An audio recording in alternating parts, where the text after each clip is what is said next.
Kata mandar sebenarnya berasal dari kata sipamanda yang berarti saling menguatkan. Seiring waktu, sipamanda yang terkesan terlalu panjang akhirnya mengalami pergeseran.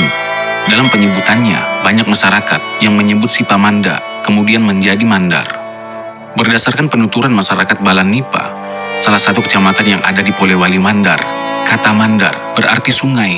Maklum, di Kabupaten Polewali Mandar memang terdapat banyak sungai, seperti Sungai Balanipa, Tinambung, Campalagiang, Mapilli, Karama, Lumu, Buding-Buding, Lariang, dan Binuang. Selanjutnya, istilah mandar berasal dari bahasa Arab, yakni dari fi'il madli, hadara, dan masdar nadran. Kata tersebut akhirnya berubah menjadi mandar, sesuai penyebutan dalam bentuk masdar mim, yang berarti wilayah yang jarang penduduknya. Selanjutnya, mandar, jika dikaitkan dengan bahasa Belanda, terdiri dari dua kata, yakni men atau orang, dan dar atau berani. Penyebutan mandar sebagai manusia pemberani memang dirasa pas dengan kondisi masyarakat yang sangat gigih dalam memerangi kolonialisme Belanda. Menurut Muhammad Darwis Hamzah, ulama yang lahir dari Pambusuang 12 Desember 1938, atau yang sering disebut sebagai Bapak Intelektual Mandar, kata mandar berasal dari manda yang berarti kuat. Pendapat ini senada dengan penyebutan orang Belanda terhadap suku Mandar.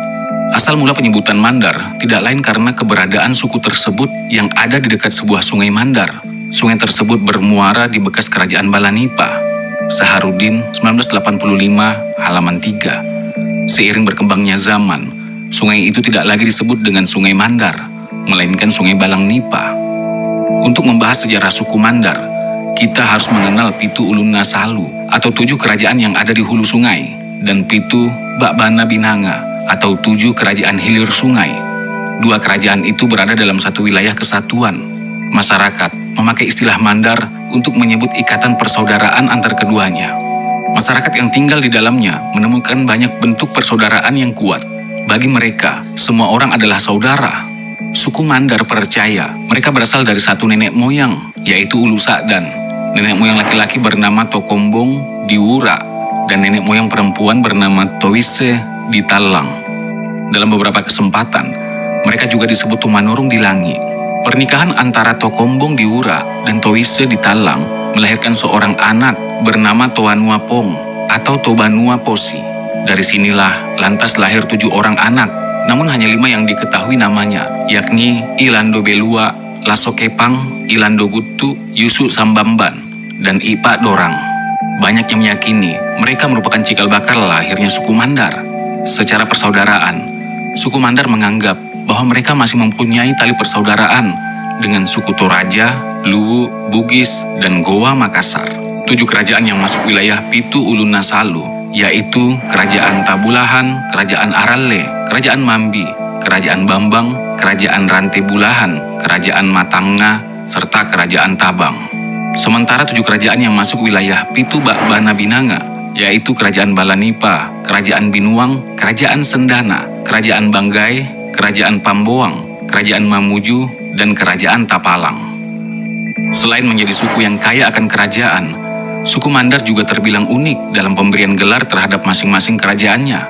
Perlu diketahui, jika setiap kerajaan mempunyai sebutan masing-masing untuk pimpinannya. Yang pertama Arayang adalah gelar untuk Raja Balanipa dan Raja Sendana. Yang kedua Marakdia adalah gelar untuk Raja Banggai dan Raja Pamboang. Selanjutnya Maradika adalah gelar untuk Raja Tapalang dan Raja Mamuju. Arung adalah gelar untuk Raja Binuang. Sedangkan Induk Lembang adalah gelar untuk Raja Rantebulahan, Raja Matanga, Raja Tabang, dan Raja Bambang. Induk Kadanene adalah gelar untuk Raja Aralle, dan terakhir Indolita adalah gelar untuk Raja Tabulahan. Kerajaan di Mandar berbeda dengan kerajaan lainnya. Ketika banyak kerajaan saling berebut wilayah, maka kerajaan di Mandar saling bekerja sama. Karena sistem pemerintahan mereka yang berada dalam satu kesatuan kerajaan, sehingga meminimalis adanya perpecahan atau saingan kekuasaan antar kerajaan. Proses lahirnya Pitu Ulun Nasalu dan Pitu Bakbana Binanga bermula saat terjadinya persekutuan Apek Banua Kaiyang yang berarti 4 rumah besar, meliputi Napo, Samasundu, Moso, dan Todang-Todang. Seiring berjalannya waktu, 4 rumah besar itu ingin mendirikan satu kerajaan. Maka, berdirilah kerajaan Balanipa di daerah Mandar, dan I Manyambungi, putra Tomakaka Napo, diangkat sebagai raja pertama. Di bawah raja pertama inilah, Balanipa Mandar berkembang menjadi besar dengan melahirkan persekutuan dengan 7 kerajaan yang ada di hulu dan muara sungai. Balanipa Mandar sendiri adalah ketuka atau bapak dari kerajaan lain di Pitubak Bana Binanga. Salah satu naskah lokal atau lontar suku Mandar, terdapat keterangan bahwa orang yang menghuni hulu sungai Sadanglah adalah orang pertama yang menjadi cikal bakal lahirnya suku Mandar. Ada lagi versi lain tentang leluhur suku Mandar. Versi kedua ini dinamakan Tomanurung, yang berarti turun dari langit, atau orang yang muncul begitu saja tanpa diketahui dengan pasti asal-muasalnya. Sebagaimana artinya, versi kedua ini berpendapat bahwa leluhur suku Mandar muncul begitu saja dan ia mempunyai kelebihan yang luar biasa, sakti mandraguna atau maisi paisangan. Demikian masyarakat mensifati leluhur mereka.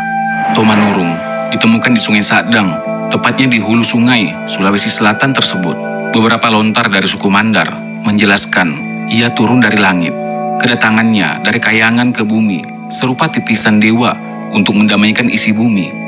Suku Mandar sebagian mempercayai paham animisme, prinsip hidup yang meyakini adanya roh pada setiap benda, sehingga cerita mengenai leluhur suku Mandar sebagian dibentuk dalam cerita seorang dewa yang turun ke bumi begitu saja.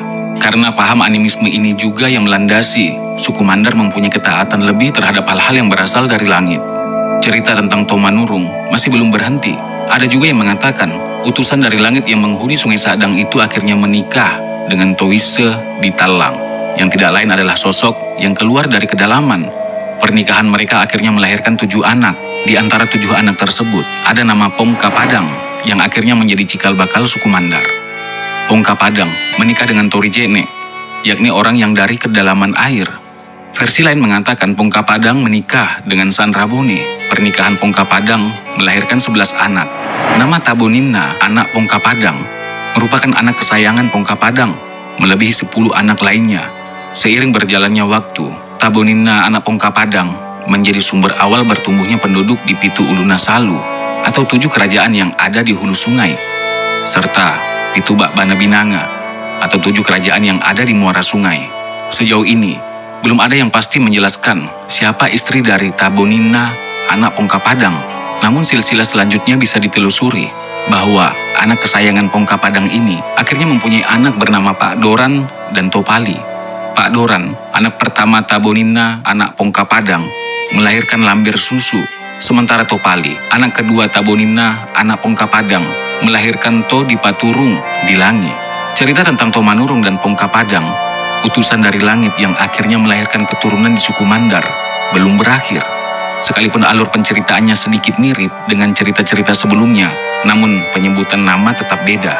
Versi lainnya tentang leluhur suku Mandar mengatakan, konon Tomanurung yang turun di Sungai Sadang ada 2, yakni Tokombo di Bura atau Tomanurung laki-laki, dan Tobise di Talang atau utusan perempuan dari langit.